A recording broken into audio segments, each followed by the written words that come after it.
Bonjour, aujourd'hui Lise Bourbeau nous demande de nous interroger sur les efforts que nous fournissons dans différents domaines. Pourquoi elle fait ça? Eh bien tout simplement pour que nous prenions conscience des domaines dans lesquels nous avons plutôt le côté laborieux de l'effort, l'effort désagréable. Comme je le disais hier, et c'est mon point de vue, et j'ai anticipé un peu, j'ai regardé les questions qui vont venir, et je pense que c'est un peu ce qui se dégage de ça, c'est que finalement dans les domaines où on n'a pas l'impression de faire des efforts, eh bien en fait on le fait volontiers parce qu'on le fait en accord avec nous-mêmes.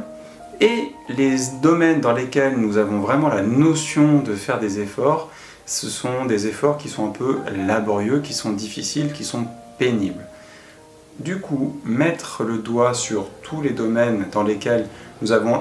en première impression la sensation de faire des efforts, et ben ça va nous montrer finalement tous les domaines dans lesquels on se trouve contraint. Que les contraintes viennent de nous, viennent de notre environnement, etc., peu importe. Ce sont vraiment des domaines dans lesquels nous nous mettons la pression finalement et nous nous contraignons à faire des efforts. Parmi ceux-là, sans lister tous les domaines qui sont dans les questions, comme d'habitude, ce sont toujours les mêmes, et tous les domaines dans lesquels je fais moi-même des efforts, je peux vous en citer un où je pense que la plupart d'entre nous faisons des efforts, c'est le domaine financier. Moi, chaque jour, chaque mois, je fais quand même relativement attention à ce que je dépense, parce que sinon, les fins de mois sont très difficiles. Là, j'ai vraiment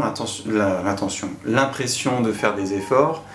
et l'intention aussi, et je le fais, et c'est plutôt vécu comme une contrainte, parce que finalement, ce que je gagne aujourd'hui avec le travail que j'effectue au quotidien, ne me permet pas de me libérer de cette contrainte pour peut-être plein de raisons. Est-ce que j'ai un niveau de vie qui est trop élevé? Est-ce qu'il y a réellement une pression extérieure? Est-ce que le niveau de vie moyen est effectivement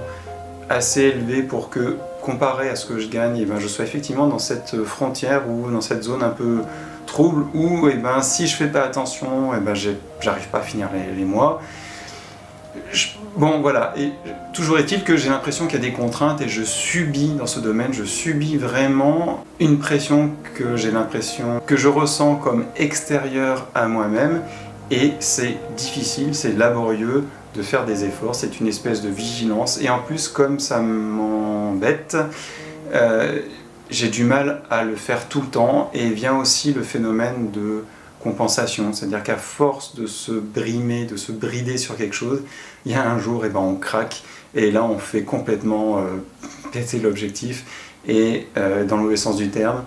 et on massacre un peu tous les efforts qu'on avait fait jusque-là, et du coup on reprend avec encore plus de vigueur, parce qu'on se dit mince, il faut rattraper ça. Bon,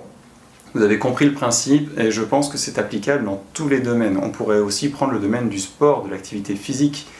Combien parmi nous aimeraient faire un peu de sport, s'y mettent timidement, mais ne s'y mettent jamais vraiment, arrêtent relativement rapidement, et puis se disent et se lamentent même, mince, j'y arrive pas, même jusqu'à se dire mais je suis nul, j'y arrive pas, j'ai aucune volonté. En fait non, tout simplement parce que la façon dont on a abordé le sujet, c'était pas la bonne, on l'a abordé comme une contrainte, comme une obligation, alors que si on avait trouvé un moyen de nous faire voir ça comme étant quelque chose de plaisant, d'intéressant, de bon pour nous, mais réellement bon pour nous, pas en se conformant à un dogme ou à n'importe quoi, un courant de pensée, mais vraiment en se disant « Ah oui, ça effectivement, si je fais ça, ça va me faire bien, ça va sentir le plaisir, rien qu'à l'idée de le faire. » Quand on n'arrive pas à trouver cet élan-là, cette façon de voir les choses, l'effort devient notable, et parce que c'est un effort qui est dans le côté laborieux, dans le mauvais côté de la chose. Voilà, je vous laisse lire la question parce que là, j'ai pas vraiment répondu à la question du jour. Je vous donne juste, comme chaque jour, les pistes que moi j'utilise pour répondre pour moi-même à la question. Je vous remercie d'avoir regardé cette vidéo. Je vous souhaite une belle journée et surtout, prenez soin de vous.